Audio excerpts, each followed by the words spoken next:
बिस्मिल्लाहिर्रहमानिर्रहीम। अस्सलाम वालेकुम। बहुत उम्मीद करती हूँ कि सब ठीक ठाक और खैरियत से होंगे। मैं हूँ उर्वा और आप देख रहे हैं ice and spice YouTube channel.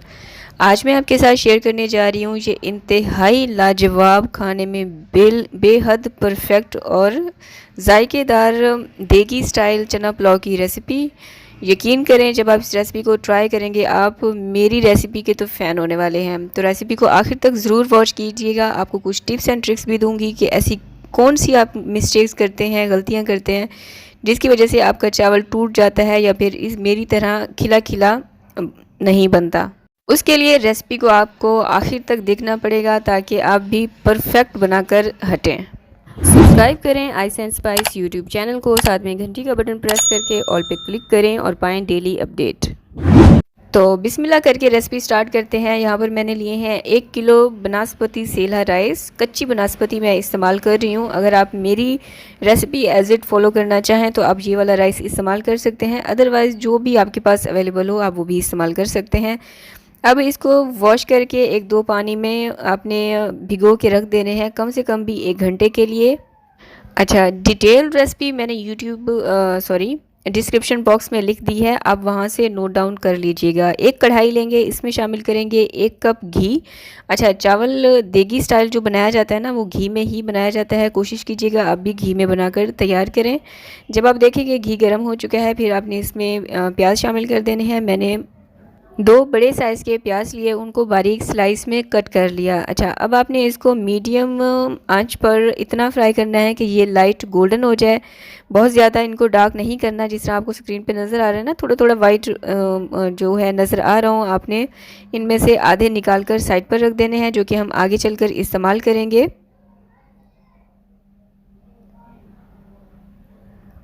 अब इसमें कुछ मसाले शामिल कर देंगे, जिसमें है गरम मसाला। इसमें मैंने लिया है ज़ीरा 1 चाय का चम्मच, लौंग मैंने लिए हैं 1 चाय का चम्मच, काली मिर्चें 1 चाय का चम्मच, बादियान का फूल 1, जावित्री 1 से 2 टुकड़े मैंने लिए हैं, 1 बड़ी इलायची ली है और 2 स्टिक मैंने दालचीनी के लिए हैं। ये इसमें शामिल कर देंगे। और 1 खाने का चम्मच मैं इसमें शामिल कर रही हूँ धनिया। इसको हल्का हल्का ना आपने मैश कर लेना है, यानी कि पीस लेना है। लहसुन अदरक का पेस्ट इसमें शामिल करेंगे 1 से 1.5 खाने का चम्मच। हरी मिर्चों का पेस्ट इसमें शामिल करेंगे 1.5 खाने का चम्मच। नमक आप अपने जायके के मुताबिक भी रख सकते हैं। मैंने इसमें शामिल किया है 1 खाने का चम्मच। 3 बड़े साइज़ के मैंने टमाटर लिए, उनको बारीक स्लाइस में कट कर लिया था, ये इसमें शामिल कर देंगे। आलू बुखारा मैं इसमें शामिल कर रही हूँ 2 खाने के चम्मच।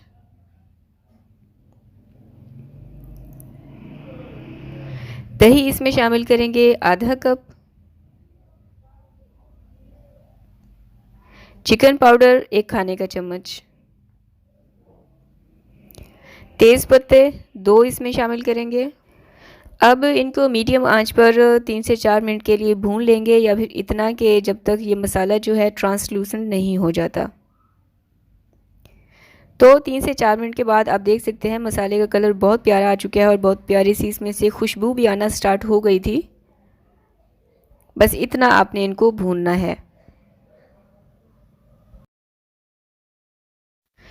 और अब इसमें उबले हुए चने शामिल कर देंगे। मैंने 2 कप चने लिए, उनको रात भर भिगो के रख दिया था। अगर आपके पास टाइम हो तो आप रात भर भिगो के रख सकते हैं, अदरवाइज़ आपने 1.5 से 2 घंटे के लिए इन्हें लाजमी भिगो के रखना है। फिर प्रेशर कुकर में डालकर, और इन चनों में पानी इतना शामिल करना है कि यानी 2 कप चने थे तो 8 कप मैंने इसमें पानी शामिल किया। और क्योंकि जो चने का पानी है उसको हमने वेस्ट नहीं करना, वो आगे चलकर इस्तेमाल करेंगे। तो 40 से 45 मिनट में चने आपके बहुत अच्छे से बॉईल हो जाएंगे। अब जो चनों का पानी बच गया था वो इसमें शामिल कर देंगे, और ऑलमोस्ट ये 6 कप पानी था। सही है। और ये 6 कप पानी मैं 4 कप चावलों के लिए इस्तेमाल कर रही हूँ, जो कि चावल मैं आपको पहले बता चुकी हूँ कच्ची बनास्पति के चावल थे। जैसे ही आप देखें कि पानी में बॉईल आना स्टार्ट हो गया है, फिर इसमें चावल शामिल कर देंगे। और इनका जो पानी था वो मैंने गिरा दिया था, वेस्ट कर दिया था। इस रेसिपी को फॉलो करने के बाद ना, एज इट अगर आप इन्हें फॉलो करते हैं तो मुझे नहीं लगता कि आप के राइस या तो टूटेंगे या फिर कोई भी आपसे मिस्टेक होगी। शर्त यह है कि आपने बिल्कुल इसी तरह से मेरी स्टेप बाय स्टेप रेसिपी को फॉलो करना है।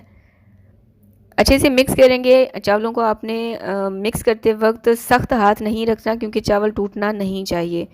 जब देखेंगे इसमें बॉयल आना स्टार्ट हो गया है, फिर इसको कवर करके पकने के लिए रख देंगे, तब तक जब तक कि इसका पानी 80% खुश्क नहीं हो जाता। और चूल्हे की जो आंच है उसको मैंने मीडियम हाई रखा हुआ था। अभी आप देख सकते हैं इसमें थोड़ा थोड़ा पानी मौजूद है, और इसको साइड से अप करते हुए आपने इस तरह से मिक्सिंग इसकी करनी है।